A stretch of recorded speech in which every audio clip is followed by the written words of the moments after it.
Welcome to Shakespeare's Sonnets, and today we're doing our fourth sonnet here. It's literally the fourth sonnet. Let me just read it out and recite it out for you guys real quick. Unshrively loveliness, why dost thou spend upon thyself thy beauty's legacy? Nature's bequest gives nothing but doth lend, and being frank, she lends to those are free. Then, beauteous niggard, why dost thou abuse the bounteous largesse given thee to give? Profitless usurer, why dost thou use so great a sum of sums, yet canst not live? For having traffic with thyself alone, thou of thyself thy sweet self dost deceive. That how, when nature calls thee to be gone, an acceptable audit canst thou leave? Thy unused beauty must be tuned with thee, which use lives the exeter to be.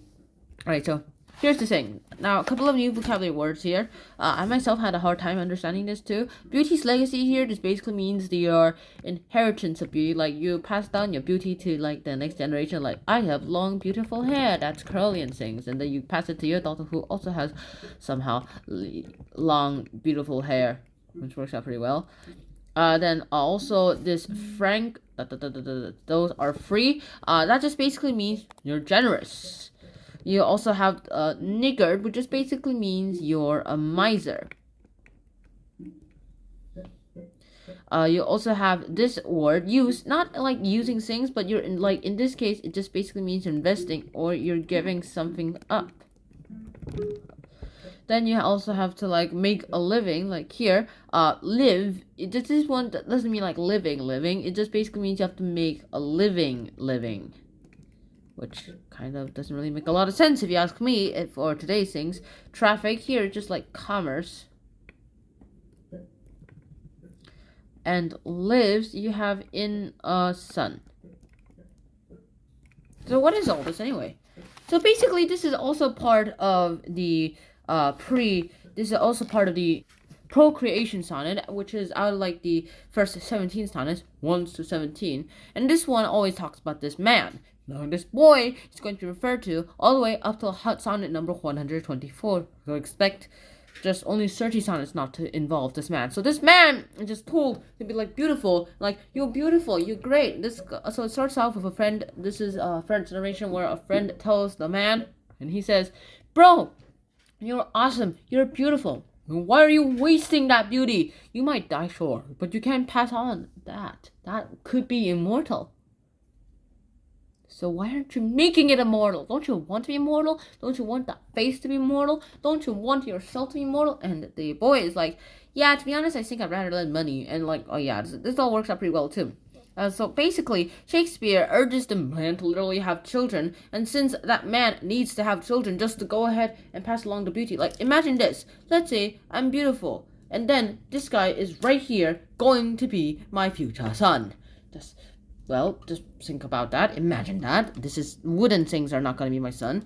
Anyways, so I go ahead and I become I have this wife, and then they just have the son. However, this boy right here is not going to have that. This boy, if he doesn't marry and wastes his, at least according to friend, beautiful talents, he's just going to not be immortal. Something like that. If you ever watch my channel for a while, then you'll probably know I made this book report called the Selfish Gene by Richard Dawkins, and this is basically the same concept here. So basically, I always see that book for some reason whenever I read this.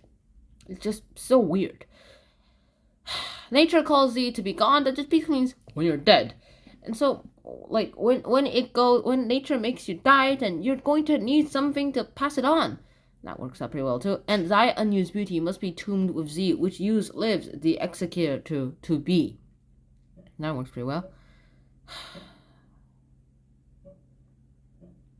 So what else do we literally have here? To be honest, I think that's about it. Here, it's just basically, again, the man, Shakespeare himself, trying to persuade the boy to marry. In this case, just to provide his legacy instead, his beauty's legacy. Like, hey, you never seen this cheeky little face, have you? That works out pretty well. And that's about it. That's sonnet number 4. And to be honest, I think I'll see you guys in sonnet number 5. Now, Edgar Allan Poe reading style. Unthrifty loveliness, why dost thou spend upon thyself thy beauty's legacy? Nature's bequest gives nothing but doth lend, and being frank, she lends to those are free. Then beauteous diggard, why dost thou abuse the bounteous largesse given thee to give? Profitless usher, why dost thou use so great a sum of sums, yet canst not live? For having traffic with thyself alone, thou of thyself thy sweet self dost deceive. Then how, when nature calls thee to be gone, what acceptable audit canst thou leave? Thy unused beauty must be tombed with thee, with used lives the executor to be.